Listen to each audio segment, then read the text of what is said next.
started building practices around hiring and how to hire the right people in the right roles. And I started paying close attention to all the roles in our industry. And are they the behind the scenes people? Are they the sales people? And I really trained myself on disc profiling. Most people come to me when they're quitting their company, and it's rarely about money. That might be secondarily, but it really is they don't feel valued by their leadership. That's one core strategy that definitely gets resumes to flow in the door. You cannot leave the wrong people in spots for too long. You know, if I'm going to lead a group of high performance leaders from all across America, I better be bringing my best self to the party. So it's a matter of self-leadership. The defining difference I discovered is a choice. It's an intentional choice.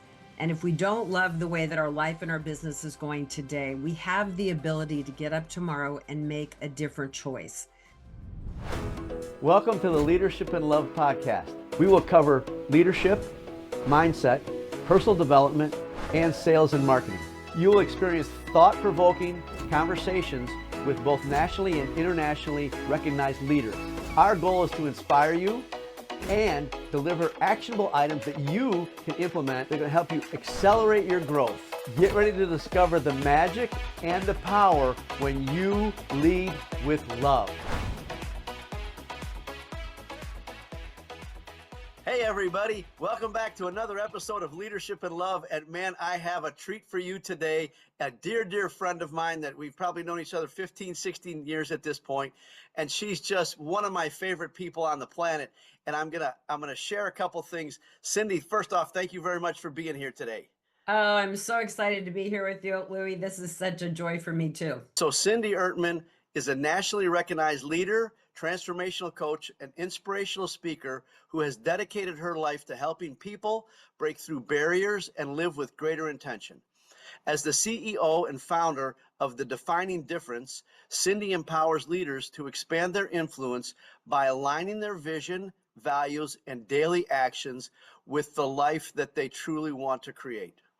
Named one of the top 100 most influential leaders in her industry for over a decade, Cindy's influence reaches far beyond professional success. Her mission is to guide high-achieving individuals to cultivate authentic leadership, deepen their personal connections, and embrace a life of significance, not just success, to make a greater impact in the world. I want to share two things with our audience that I've experienced with you personally. Cindy and I were in a program called The Trainer with Jack Canfield about 15 or 16 years ago. And we had 3 sessions live in a room, and there was about 100 people with his support staff in this room. And I forget exactly what we were talking about, but Cindy stood up and shared the passing of a dear friend of hers. And I can tell you in that moment, her and I had not had a conversation yet, but I was cemented to her. I knew she just exposed her heart, and you were just so beautifully transparent in that moment. And I also want to share with you something that happened to get us to this podcast interview. We had a date on the calendar to interview Cindy a while back. And what happened was that in that date that we had set, she had an offer to do a national event, a nationwide event. And so Cindy, and I just wanted to share this because this is what a leader looks like when they walk the walk. So what Cindy did was Cindy reached out to me and she said, Louie, she said, this is the situation. I've got an opportunity to go do this nationwide thing, but I've committed to you. I will hold our date if it's that important.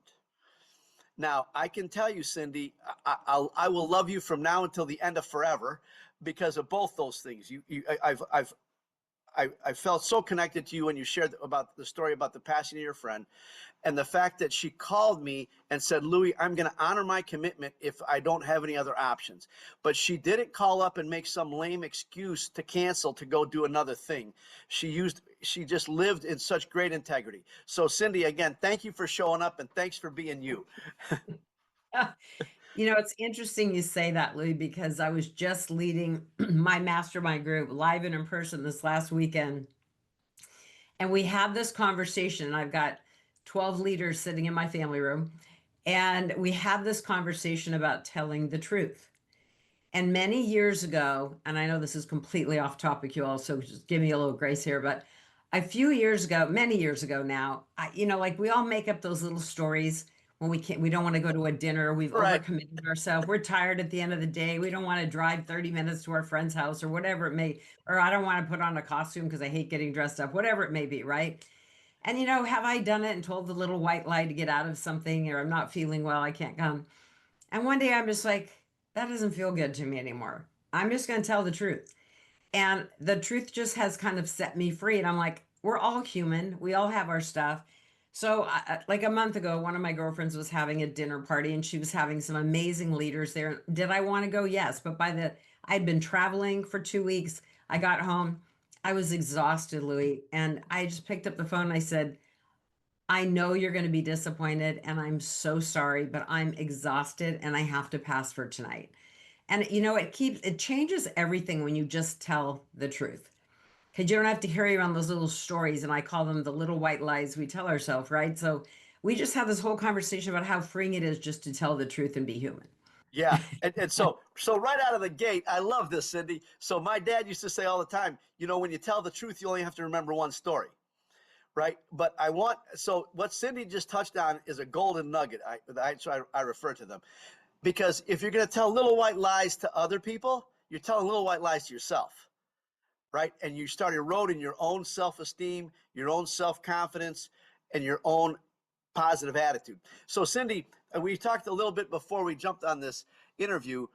There's so many things that you're so good at. And I want to dive into a couple of things that are really powerful, I think, in today's world. And because you're such a great coach, mentor, and inspiration around leadership. But I'd like you to talk about for you where leadership and relationships intersect, because we're rapidly becoming a society that's just digital, virtual, everything, right?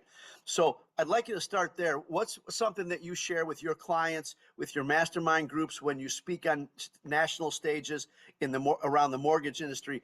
What's some of the really key things you think are important into building those relationships so that they're not just, and I said something recently at a podcast, so that they're not just transactional, but they're transformational.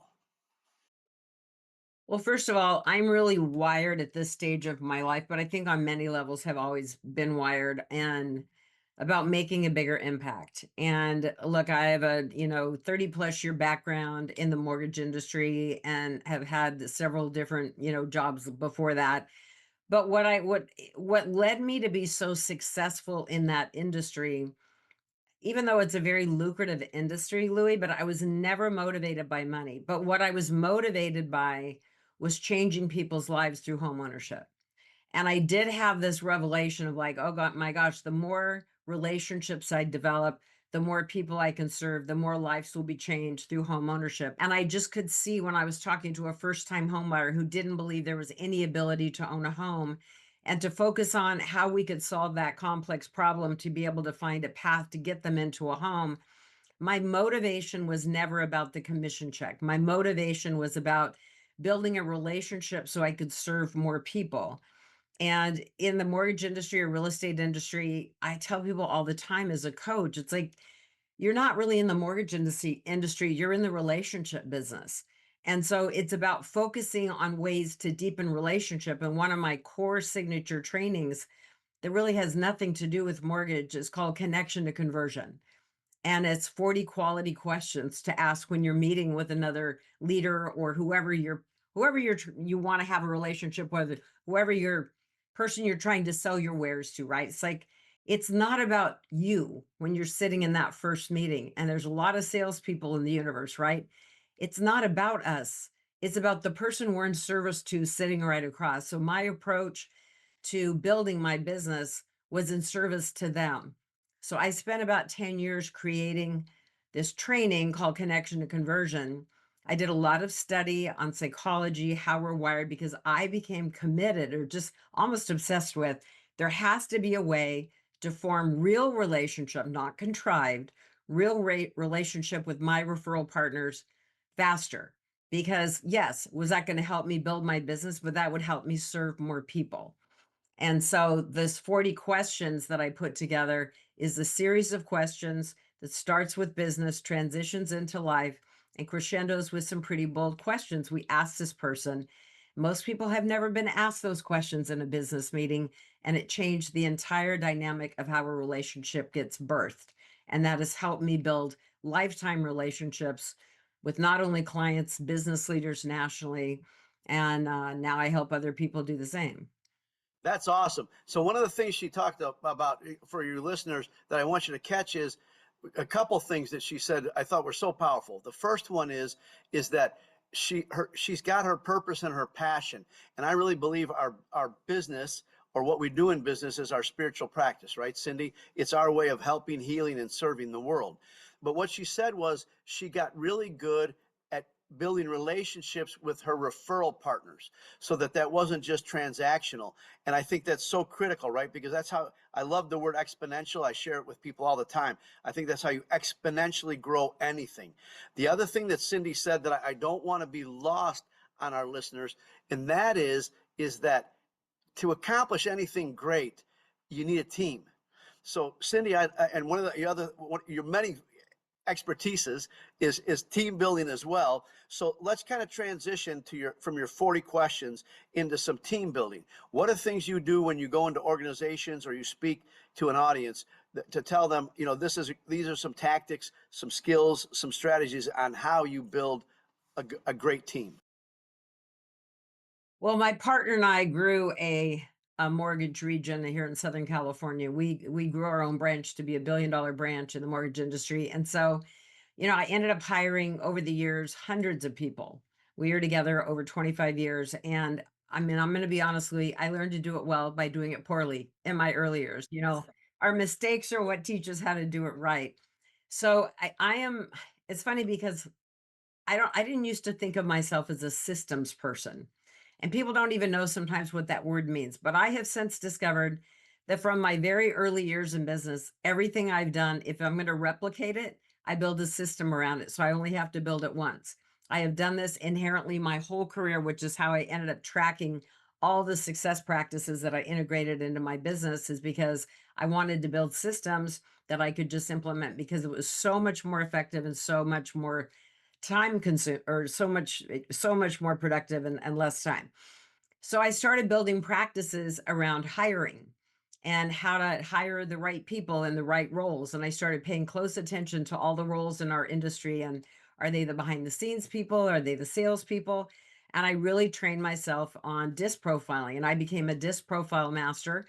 I still have all my coaching clients use DISC when they're hiring. I use 2.0. And then I still use it today. I just hired 2 new staff members for my coaching company. Every practice I teach, my team can tell you, I implement 100% of them for anybody that I hire on my coaching team. So for starters, I think right at the beginning of, let's say you need a team member, let's say you're hiring an executive assistant for your team. That's a very different DISC profile than a salesperson. But the reality is it starts with the ad that you place. And people will show me an ad and it's just the responsibilities. What we want to do is we want people to know who they're joining. What is the mission and vision of your company? Who are you? Like, we don't want to just start with roles and responsibilities. That doesn't motivate anybody to make change. Most people come to me when they're quitting their company, and it's rarely about money. That might be secondarily, but it really is they don't feel valued by their leadership. So the reality is we want to create an environment of what culturally are they going to join if they join you. So my first 2 paragraphs are my ad about my mission to be a defining difference in the life of others, right? My core mission is around who are they joining? We teach transformation. If you want to be part of a high impact transformational team committed to change the world one person at a time, we want to talk to you. So that's the kind of thing, like, who are you? What does your company stand for? Put a couple of paragraphs in, because that's going to get people excited and motivated, because people want to be part of something bigger than themselves. Then get into all your normal responsibilities. So that's one core strategy that definitely gets resumes to flow in the door. Okay, so hang on. I'm sorry. I got to stop you because Go ahead. you're making my heart go pitter patter, woman. I'm telling you, you're beating the Louie Sharp drum like crazy. So for our listeners, I want you to catch what she just said, because she's dropping just profound wisdom. First thing is, I'm a huge process standard operating procedure checklist guy myself. And I want to catch what she just said. She's built a process to hire. Now she's using a thing called DISC. For those of you unfamiliar, that's a personality test that you put people through. And I want you to catch what she just said. She's hiring personality and attitude because she's built processes. We can train people all day long on any process, but we can't change their personality. We want them to come through the door. If I'm hiring a salesperson, I want somebody bubbly, somebody happy, somebody energetic, somebody positive. If I got somebody behind the scenes, I'm looking for that bookkeeper, that accountant, that quiet person who loves the numbers, who's very analytical. But we can train them on the processes. Cindy, I'm telling you, this is truly, truly game-changing stuff. And this is a podcast. I say this every now and then. This is one you're going to want to listen to a couple times, because if you get those processes down, and then the third thing she put into this thing, and Cindy, this is why I love interviewing people like you, because for you, I'm serious, because for you, this is just who you are and what you know and how you do business. But for those that don't know, this is truly game-changing gold. And so the other thing that she said is she's hiring people in alignment with her mission and her vision. And I want to be clear for those of you listening, your mission is how you do what you do every day. Your vision is where are you going with your company? And that's what gets people engaged. And she said something very important. Rarely do people leave companies for the money. They leave it because they're not engaged and connected. Cindy, I'd like you to take the next step further into that. So once you've got them on board, you've done this, gone through your process, and you've gotten through the DISC profile. What are your first steps for their success as quickly as possible in the onboarding Well, I'll process? run through a couple of other highlights before they even get in the door. Really quickly, in terms of DISC, and this is not what's on their website as to what these stand for, but I've run hundreds and hundreds, probably thousands of DISC profiles at this point. So D is really their drive. It's their dominance factor. So if someone's all the way up on the top D, they could be difficult to work with because they're dominant. But salespeople, you want them to be high D. I is their influence skill. It's their people skills. If you're hiring a salesperson that's going to be out and have to develop relationships with people, high I. If they're all the way at the bottom of I, they're probably going to be people that are emailing and sitting behind their computer. They're not going to be good salespeople. Now, there is exceptions to every rule. S is a strong support person. If you're looking for an executive assistant or an admin and their S is all the way at the bottom, they're not going to be excited about supporting you and your business. And then C, which is if you're looking for any kind of administrative support or operational support of your company, they have to be high C. Just yesterday, I'm coaching a very high level leader, and he's looking for a director of operations. I know him well. I know what he's seeking. He sends me the DISC profile of this very expensive potential employee. And I said, I goes, clearly you don't have to take my advice, but you're hiring me for my advice. I said, absolutely not. I said, I wouldn't hire this person in that role for all the tea in China. Now, if you wanted to run your sales department, great. She's D all the way at the top, I all the way at the top, S all the way at the bottom, and you're looking for a support role for your company, for you. And her C is all the way at the bottom, meaning she's not detailed, she's not conscientious, she's not going to be organized.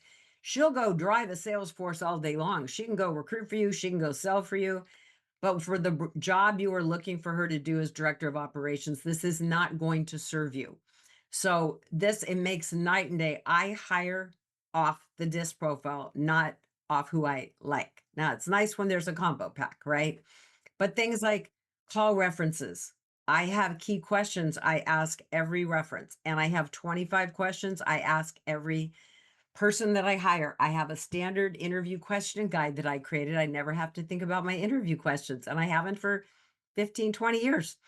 I have, I want 3 business references. Who they give you the names of the references, big deal. Coworkers, not so much. Leaders, yes, we're looking for what position do they hold? Because if they're not giving you any people they worked for as references, that's already a huge red flag. Do Google searches, do social media searches. If I could tell you 100 stories, how that has saved me, you have no idea. I'm just saying that these practices have led to me hiring the right people the first time. And also, Louie, you said something really important because when I started my coaching company, I hired a director and she was really good at her job. She was running my company. She's really good at her job. But what I realized about a year in is she wasn't connected to my mission of creating a defining difference in the lives of others and making a bigger impact in the world. She was really good at director of operations, but she was not committed to what I was committed to. And from that point on, after I had to let her go, I will not hire anybody that I do not believe believes in our mission to be in service to help others create a greater impact in their life and their business. I want people committed to our mission because when I lead my live retreats and they're sitting in the room, that energy is terribly important. So when you're thinking about your own companies, regardless of industry, you want to get people that are committed to what you're building and what your vision is, because then they'll play a bigger role. You want them part of something bigger. And then, you'll build something much more energetically, collectively successful, right? Yeah, without a doubt, without a doubt. And so I have a couple. So I'd like you to share with our audience because again, you're just making my heart go pitter patter. I have a couple of my favorite interview questions, but I'd love to know yours, and then I'll share mine. Okay. So that may sound crazy, y'all, but listen, I have a lot of reasons for asking this. It served me really well over the years. One of my number one questions is on a scale of 1 to 10, with 10 being most patient and 1 being least patient. How patient are you? So the way people answer that question, they have talked themselves in or out of a potential job. So I'll give you just 2 simple examples. I was interviewing for a marketing director position about 2 years ago. And this woman's sitting in my living room. I'm interviewing her. And she says, well, and she was younger. She's like 30 years old. She says, I think at this stage of my life, I've become much, much more patient. So I'd score me a 7 or 8 on the patience. Just do not serve me my dinner late at a restaurant. So like she talked herself out of a job because she's not patient. I was interviewing for my director position 6 months ago, and a woman I was seriously considering, and I asked the patience question, and she says, well, I think I'm pretty patient. I'm going to score myself 7 to 8. She said the same thing. She goes, just don't ask my family. They would tell you something entirely different. Oh, And one of my other all-time favorite questions, I ask this of every interviewee, and I ask it of every person they ever worked for that they give me as a reference.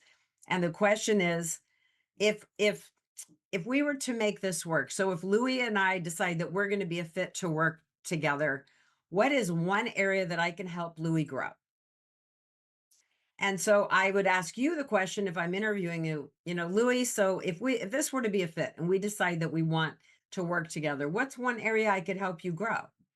Because if I ask you where your shortcomings are, I have learned over time they don't really tell you the truth, or they don't know what to say. But if I ask you one area that I can help you grow, you're going to be much more truthful about. And if you say to me, because this has happened many times, well, I would love to be more organized. I'd love to develop better organizational. Then I'm not going to hire you as my executive assistant because I need somebody that already has that skill. right, right.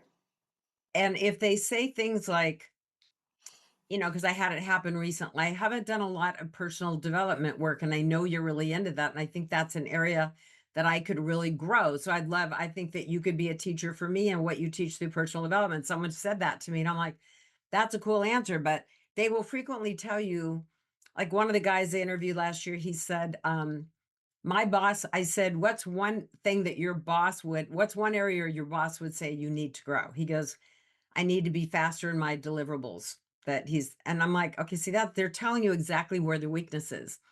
I need best in class on my team, so it is, I can't even tell you, it's unearthed so many things over the years of people that I would not hire, because of the way they answered. So they self-select themselves out of a job, but the questions are key. Yeah, I would agree with that. So I'll share with two of mine. One of them is, what do you like to do for fun?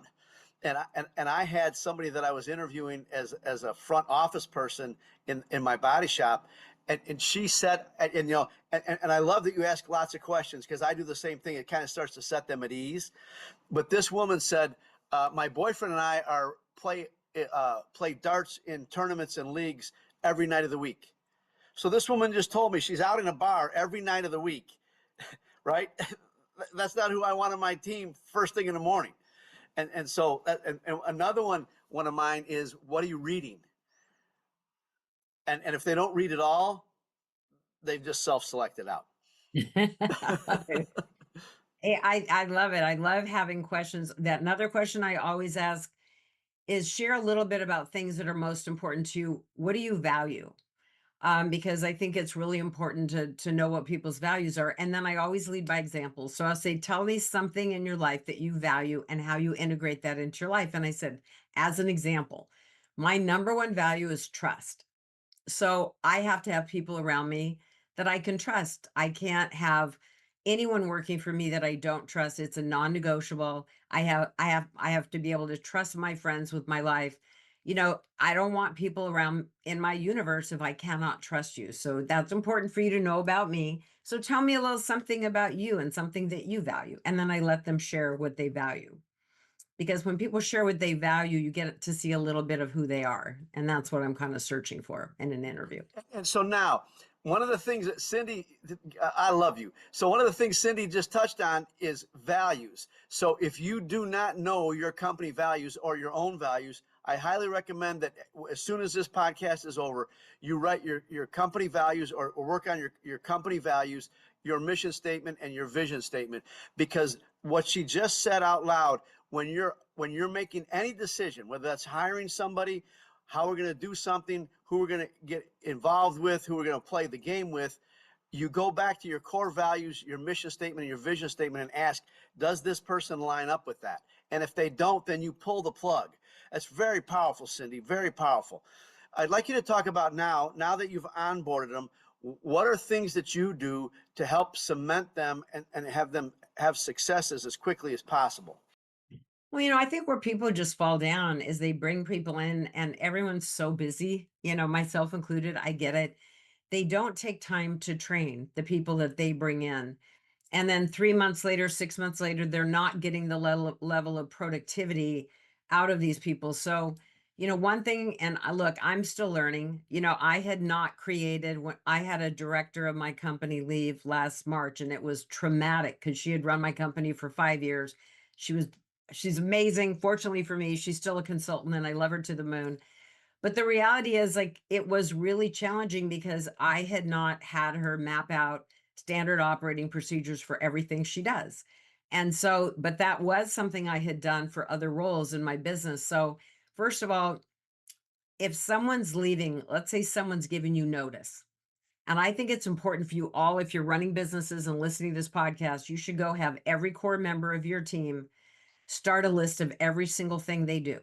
You want to have a roadmap because I will tell you that that has saved me. When my executive assistant left, we had every single task, not just the task, but linked out to Dropbox folders, linked out to how to's, of everything from how do we record my videos to how do we, download my training materials, like every single thing that we do. How do we build my landing pages? We did all the how to guide.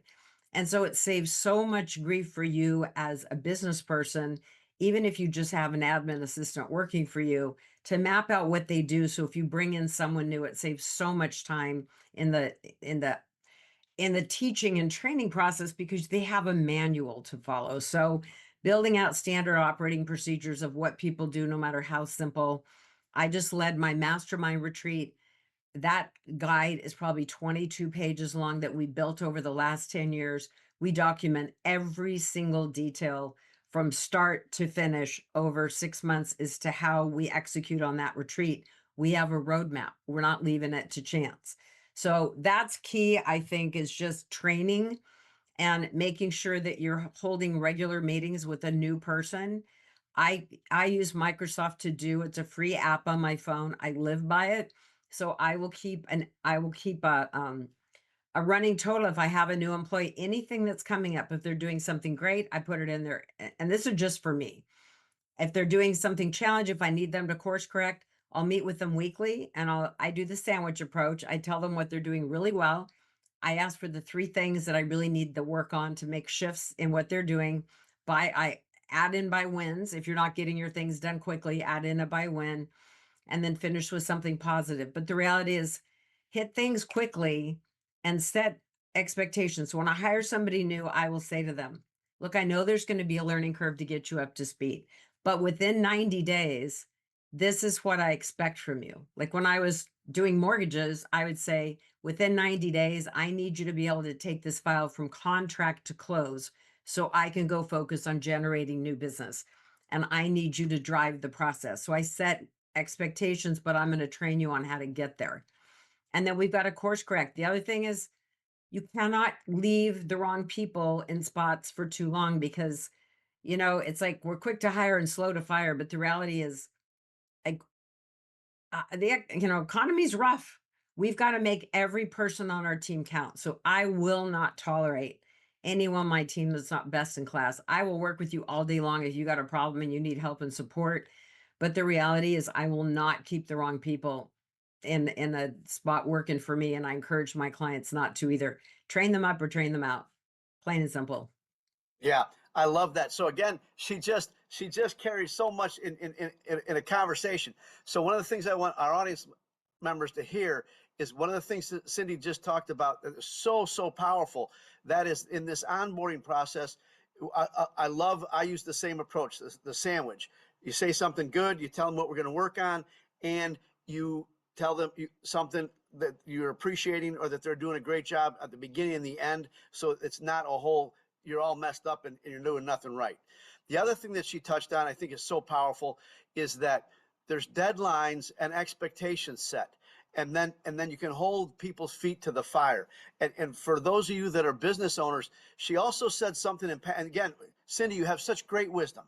And she said something in passing that was so powerful. When she was doing mortgages, she hired people and brought them on to do the paperwork, to get the paperwork from this point to that point, because she knew the thing that she did that added the most value the fastest was generating new business, new leads, new clients.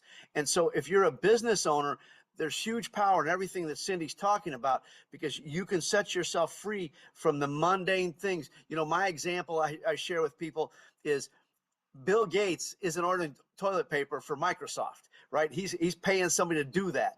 And so it's the same kind of thing. If you're a business leader, a business owner, even if you're a manager, you want people to be doing things that are a way less value so you can focus the majority of your time on those two or three things that bring the most value. I'd like to talk about, and again, I love this conversation, Cindy, around relationships. I'd like you to talk about, for our listeners, what do you do? So I love your term, best of class. What do you do when you have a rock star on your team and they're just knocking out of the park? What do you do to appreciate them, to acknowledge them, and to do something special so they're aware? Cindy sees this, Cindy's aware of it, and Cindy's appreciating it. Well, and I'm working on this every day too, right, Louie? Right.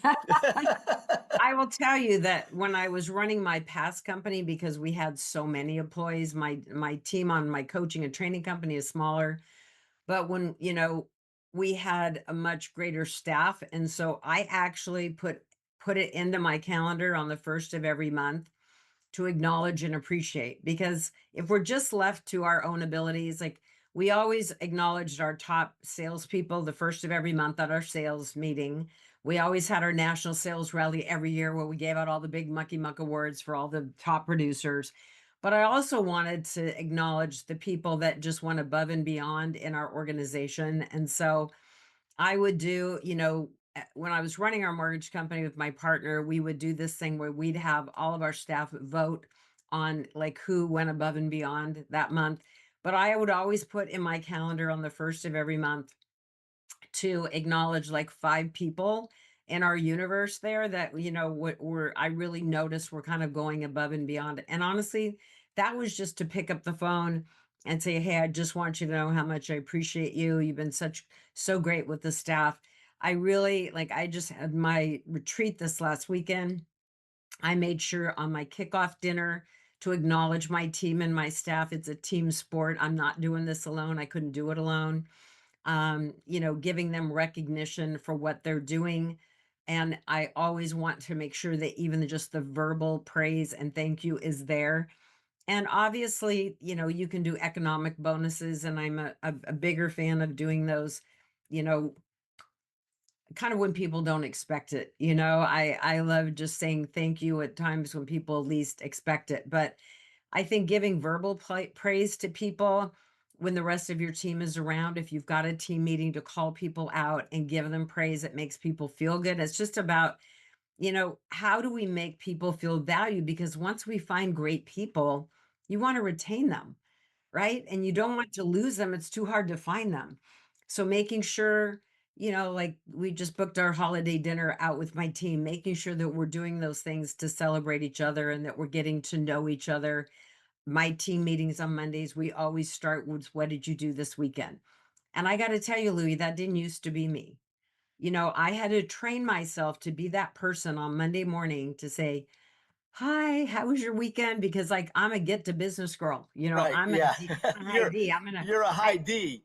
I jump into the weeds of like, let's get this done, let's get that done. And I was on the executive leadership team, and I had to train myself to communicate differently and to lead with, heart first. And I think so much of everything that I teach today, and I will say, Louie, when you started the conversation about how we met through Jack Canfield, Jack has been a huge mentor in my own life, as has his president of 37 years, Patty Aubrey, who was just at my retreat this weekend helping lead my team, which is such a gift that she's still such a big part of my life today. But, it sounds a little cliche, but I had gotten so much in my business brain, so many years in business, working so many hours and, raising three kids and running a branch and being one of the nation's top producers. It was so much that I'd really kind of lost the feeling part of me. I was always here. And when I did that training with Jack after that year, my last day, and I'm like crying and the tears are pouring down, and I walk up to Jack and I said, you really did take me on my longest journey. You took me from my head to my heart. And he really reconnected that part of myself. And I have been tapped into that place ever since over the last 15 years. And to me, that is where the gold is. And I had a leader just a couple weeks ago. I was on a Zoom call with the national leader, and he said to me, he goes, hey, I heard from a guy that you're coaching right now. He goes, I heard you make grown men cry. And I started laughing, and I said, well, no, I don't make grown men cry. I said, I create a safe space for grown men to tell the truth. And I don't think, Says, I'm sorry, say that again. That's beautiful. but it's true. I said, I don't make grown men cry, but I do create a safe place for grown men to tell the truth, because I believe, particularly for men, they don't have very many safe outlets where they can really tell the truth, because there's something that goes along with being a man and being masculine and being in that energy. But the reality is, and men or women, it doesn't matter. It happens to women too, obviously. But the reality is, it's giving people a safe space, because we're so much more alike in the way we think and our limiting beliefs and the lack of and the competition that we feel and feeling less than. And it's like, it's such the human condition. Mindset drives everything. And so to give people a safe space to really share at any level what's holding them back, it's usually these inner core beliefs that people are afraid to put voice to. And when you can pull that out of people and make people feel safe enough to tell the truth, that's where real growth occurs as human beings in our businesses and in our life. And that is the thing I like to teach the most is, how do we get in and really look at what's holding you back, the limiting beliefs that you're carrying around each and every day, because we all do. Right. And how do we reframe the stories that you're telling yourself that just are no longer true? Yeah. Yeah, it's so powerful. So again, she just was dropping golden nuggets like crazy. So a couple of things I want you to go away with. One is she puts on her calendar a thing called appreciation for her team so that it happens consistently. Again, it's a process. All this is process. The other thing that she did, I've got a great friend of mine. He owns Discover Leadership down in Texas. And he said the hardest, and for those of you that are listening and not watching, Cindy put her hand to her head and then to her heart, talking about the journey that she went on through the Jack Canfield program. And he talks about the longest, most difficult journey is the 14 inches from our head to our heart, right? But when we get, and I believe the same thing that you believe, Cindy, and she had her hand on her heart. When we play from our heart, and we have the ability, it's why I started this podcast. We have the ability, and I love that you create this safe space for especially men, because when we can lead businesses, we can lead organizations, we can lead our families from our heart. We don't have to be transactional. We can be loving. We can be kind. And I believe that's when the miracles happen. I believe that's when things just fall into place magically. And you think, wow, how did that just come together? I could have never planned that. Well, not even a question, Louie. I mean, it starts to open up because, I mean, you and I being in Jack's program, we talk a lot about energy. We talk a lot about, how we vibrate in terms of our energy. And look, we all know what it's like to walk into a room and have somebody that just sucks the life out of the room, right? I mean, we've Right. all Yeah. been in those spaces. And then you know what it feels like when you walk into a room and there's somebody that's really magical and positive and motivational, and you're just like, they're joyful, and it just lightens everybody's. So, I mean, I really consciously, I don't, the reason I'm so focused on my own like morning practices and the things that fuel my own life, because I'm a coach and a teacher and a trainer full time. And I wake up in the morning and my job is to help other people make a greater impact and to pour into them and help them solve some of their biggest business challenges and relational challenges. And so I got to start with myself first, right? Because, if I'm going to lead a group of high performance leaders from all across America, I better be bringing my best self to the party. So it's a matter of self leadership and growing our own self because, I always say we're the CEOs of our own business, but many, if you're an employee, most people don't feel like that. But you really, if you want to grow in any way in your career and in your life, it starts with managing self. The name of my company is The Defining Difference. That name, I did not go to GoDaddy and search hundreds of titles. That name was gifted to me from a higher power in the shower and just downloaded through me. And I was given a message to trademark it. I had no idea what it was, what it stood for, what it meant. But through years of investigation and doing a deep dive, the defining difference I discovered is a choice. It's an intentional choice. And if we don't love the way that our life and our business is going today, we have the ability to get up tomorrow and make a different choice. So I teach choice management. We look at the choices you're making in your health, in your business, in your finances, in your contribution, in your joy, in your fun, and look at the choices. And are they serving you? Are they fueling you? Are they depleting you? Are they sucking the life out of your family? Like, how are you showing up in the world? Because and it we help people modify their choices. We help you make bolder choices in business. We help you make more sound choices in life for your family and the things that matter most. We work with you on values so that you're clear to have a model for decision making. But those things start to shift the needle, and it's subtle at first. But the greatest joy I have is when people like come off a year with me and to hear wives say, "You saved our marriage," and he was a horrible father. Now he's a wonderful father. And yes, I just had my group here and people said their businesses increased by 68%, 42%, 35%. All that is phenomenal. But what's most important to me is that they're becoming the best version of themselves. They're becoming better leaders. Their spouses notice it. Their friends notice it. Their teams at work notice it. They're more intentional about how they're leading their life and their business, and they're making different choices. And I just am so committed to helping people make a defining difference in their own life through making the best choices that serve them. Because why are we working so hard if we're not satisfied and fulfilled?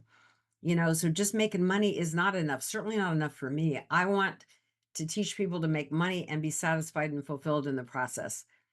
And it just starts with one choice. You can't always move the needle from 1 to 10, but you can move it from 1 to 2 and then 2 to 3, right? It's like, Right. how do we take baby steps to move us in the direction of our dreams? And that's really my passion, is help people make those steps to move them towards the things they really want in life with intention. Yeah, that's so beautiful, Cindy. I love your heart. And one of the things, so she talks a couple more just golden gems there. And one of the things she's talking about is that power of who are you being, right? Because that really transforms it. And somebody, actually earlier today, somebody called me wanting me to come and speak.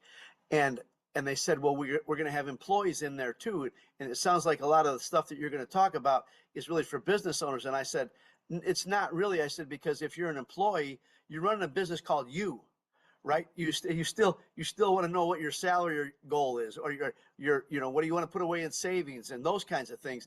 And so I think everything you've talked about is just so powerful, and I want our listeners to understand that wherever you might be in the spectrum of an organization or the leader of an organization, everything that Cindy's been talking about applies to you, because it will work anywhere in your life. Cindy, again, I'm just so excited and so grateful that you're here. I'd like to ask, is there anything that I haven't asked you that you'd like to share with our audience? Well, obviously, in people that I coach, people come to me because typically they want to build their business, they want to make more money, they want to, you know, have higher production in their business. Obviously, that's the main reason people come. But what I really realize is that if your business is not where you want it to be, it really boils down to you're not taking enough bold action day to day. You're just not taking enough bold action. And even in myself, when I think about if my business slows down, because it does, because it's tied to the real estate market, I woke up about a year ago and I just, I teach this stuff, right? So I thought, I'm just going to wake up every morning and I'm going to say, what's one bold choice I can make today to move the needle? I got to interrupt. Stop. So, listeners, I always like you to go away with at least one thing. There it is. Write down what's one bold thing, and then ask yourself that question every. I'm sorry, Cindy, but that's powerful. So please go on. No, it's changed even for me, Louie. So I'm like, I just woke up because and you cannot be tied to the outcome, right? If they say no, don't be afraid. I always look at it this way. If I'm making a bold choice and I mean, I've got a lot of people that I know, so I can get numbers to people that I may not have numbers to, leaders of companies. And I love getting, CEOs and presidents' cell phone numbers, and I just cold call them. Yeah, I don't care what time of day or night. I just cold call them and leave them a message and try to leave some sort of compelling message in hopes that they will call me back. I always put their name and their phone number physically in my contacts of my phone. So if they call me back, I make sure to pick up anytime, day or night. But the reality is I just started doing that myself. And I picked up the phone and I called the owner of the sixth largest mortgage bank in America. He did not know me from Adam. Left him a message that I thought was fairly compelling. And 2 weeks later at 7 a.m., my phone rang and it was him. And I was so glad I'd put his name and number in my phone, because I jumped up like very, very quickly and very alert and ended up talking to this leader for an hour. And the fast forward from that is 6 months later, he asked me to be the keynote at his national sales rally in Nashville last January. And I spoke twice to his chairman's club one day and to 1,000 loan officers the next day. Made incredible new relationships, gained 17 new clients from one speaking engagement. And that one bold choice really changed the whole course of the beginning of 2025 for me. And I have now formed a friendship with this leader. But it's like, if he'd never called me back, no harm, no foul. Now, knowing Cindy Ertman, I would have waited 2 weeks and called him back again. And then I would have emailed him. And then I wait 2 weeks and then I would have texted him. And that's just how I do it. I don't take no for an answer. But the reality is, I just started living my life that way. And what's one bold choice I can make today that moves me towards my dreams? And you have no idea, Louie, how that has changed my business in this calendar year. Wow, I love that. I'm actually going to take that one away myself. And one of the things Cindy said that's so powerful in that is, what's the bold action, and then let go of the outcome. I'll give our listeners an example. Cindy, will you give me $1,000? If you say no, I don't care, right? And to your point, I might ask you again, or I might move on. But I tell people, if I ask 10 people to give me $1,000, I'm going to find a yes out there somewhere. You just got to keep asking and not be afraid. And Jack told us that reject rejection and let go of the outcome, let go of having attachment, that it's got to be a specific way. And I love your story, because had you not taken that bold action, you would have never connected and then gotten all those clients and that. And again, and one of the things that she's been talking about through this whole thing is about relationships. And she just put a nail in the coffin, boys and girls, because seriously, Cindy, what she just told you was a real life story of her building a relationship, taking action, be brave enough, and it exponentially grew her business. I can tell you that it's not inexpensive to work with Cindy. She gets results. She changed it, like she said, 64% growth, 34% growth. But she got 17 clients, and as well as other speaking gigs, and she's being paid to speak. And this is the power of speaking for your business and what you do. But all that happened because she was brave enough to make a phone call. And then smart. I do the same thing. I tell people, if I'm serious, I do the same thing, Cindy. People will say, hey, can I reach out to you? I said, yes. I said, but you need to send me a text first with your name, because I'll meet them at an event. We'll be out somewhere. I said, send me a text, because I do not answer my phone if I don't know the number. And so I do the same thing. If I'm putting a call out, I go right to my phone. I actually try and see if I can find them on social media, so I can put a picture in my phone as well as their name and contact information, because I'm the same way. If that my phone lights up, I'm picking up that call. You're a rock star, man. This is awesome. I think you and I could talk all day, Louie. We could easily talk all day. So a couple things I'd like to I always end with. The first one is if you could recommend one book, one of your favorite books to our listeners, what's one of your favorite books and why? Oh my gosh, I have so many. It's hard to, I mean, look, if I was going to pick probably my all time favorite book of all time, which is why it's so many other millions of people all time favorite book, is Think and Grow Rich, because it never leaves my nightstand. And that book just has so many core principles. I go back and read it, pieces of it, several times a year. There's no question. I mean, I am a big fan of Jack Canfield's The Success Principles. Now, granted, knowing Jack, as a friend, I'm in his International Transformational Leadership Council and get to hang out with him 10 days a year. So that's always a gift.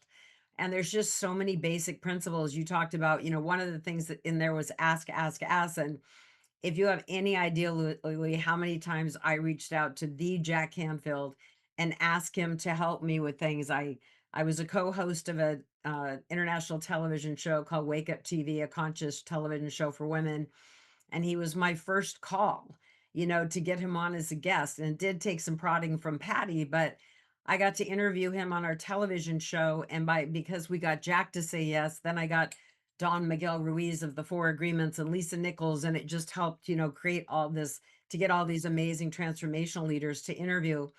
And so, I asked him to come to my national sales rally for the mortgage profession as a special guest, which he said yes. He's done national webinars with me. So, but he's the one that taught me to ask, ask, ask. Because that's another thing is I know it's scary sometimes to ask for what we want, because when we ask for something, we put ourselves in a place to be rejected. And so part of that, I was just training on this morning, that asking or cold calling is hard, right? It's scary. But the reality is we don't have their business now. Don't be tied to the outcome.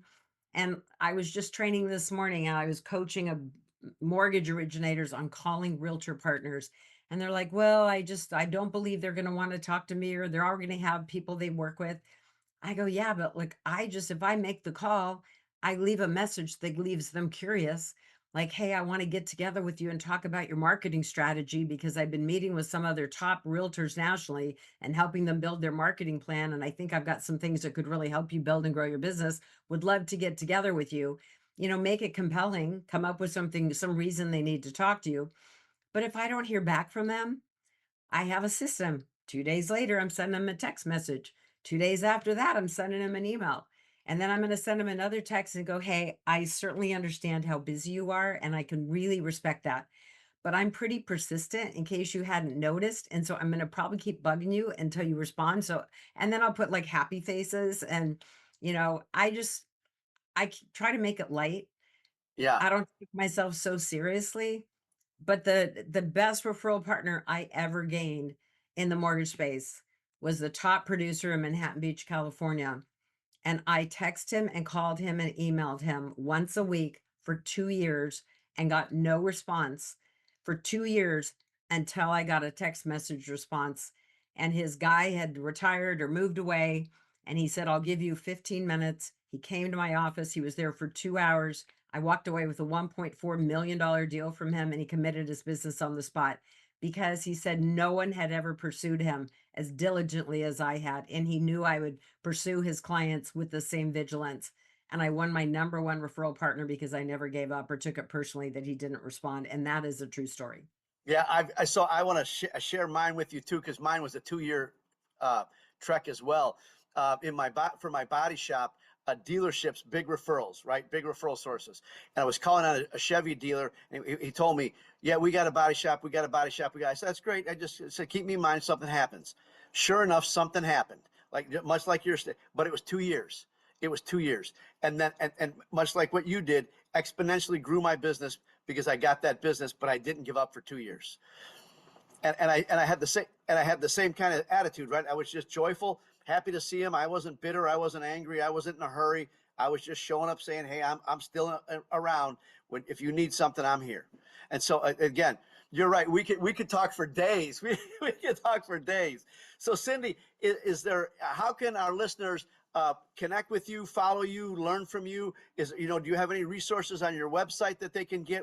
How can people Yeah, reach I out to have you? resources on my website. Some of them are mortgage related, some of them are not, just business related. Please feel free. Go to cindyrtman.com or thedefiningdifference.com. And if there's anyone that really feels compelled to look into coaching, training, there's a button on there to schedule an appointment. And then if anyone has any, real questions, info@cindyrtman.com is our team email box. But I think there's just so much opportunity and we get stuck in our own way. And Louis, one thing that, particularly Patty Aubrey did for me is she really believed in me before I believed in myself. And they were an integral part in, 12 years ago, me launching my coaching, teaching, and training company. And I just believe that, we have this almost responsibility to share our gifts. And so if you've got that little voice inside your head that wants more, that you've got more capacity, you have more potential, and you're just really feeling stuck, then I really encourage people, it doesn't need to be with me, but to get coaching, training, invest in yourself. Look, I've invested fortunes in myself when I didn't have it, but I do believe that it's tough in the world today, and we all need support in some way. Whether it's reaching out to, fellow team members at your organization or to friends, but I think it's really important to have people that you trust that can support your growth and to get you outside your comfort zone, because sometimes we get in our own way and we can't quite break through that next glass ceiling, and it takes somebody to come along and knock you off your safe zone and get you a little uncomfortable and give you some accountability and some tools to be able to really move the needle.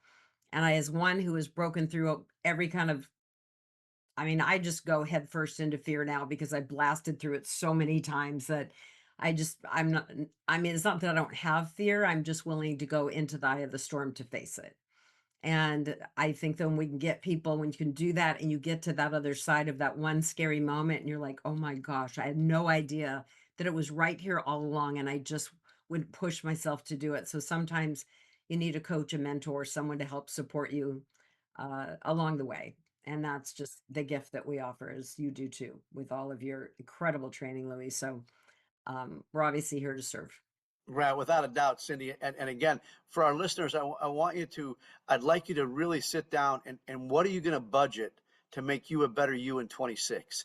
And Cindy is a great resource for that. She's just, Cindy, you're this beautiful combination, and I mean this sincerely from my heart. You're this beautiful combination of intelligence, wisdom, common sense, heart, joy, and love. And for those of you that are watching, over her one shoulder, she's got a little placard that says, "Believe you can and you will." And over her other shoulder is a placard that just simply says love. And it says everything you need to know about Cindy Ertman. And I mean that. And, I got chills. And, you're one of those, I tell people all the time, and you're on this list, Cindy. I tell people I'm the richest person I know. And it has nothing to do with possessions or money. It has the fact that I've got people like you in my life, and we've been in each other's lives, and we're going to be in each other's lives till one of us takes our last breath. And to me, that's such a precious gift. And again, from the bottom of my heart, I love you, and thank you I for love you showing up too. today. Thank you all. Thanks, Louie, so much. Such a joy to be with you. Anything I can do to support you, I'm in. You betcha. And again, for our listeners, we're going to put all her contact information in the meeting notes, so you can get it there as well. Thanks, Louie. Thanks again for joining us and listening to this episode of Leadership and Love. I would like to challenge you to ask yourself, what's one thing that you heard today that you can implement immediately to improve your leadership and accelerate your growth? If you've gotten value out of this episode or learned something that you can implement today, we'd ask that you please share it with those that you care about. Our goal is to create more leaders who are leading with love.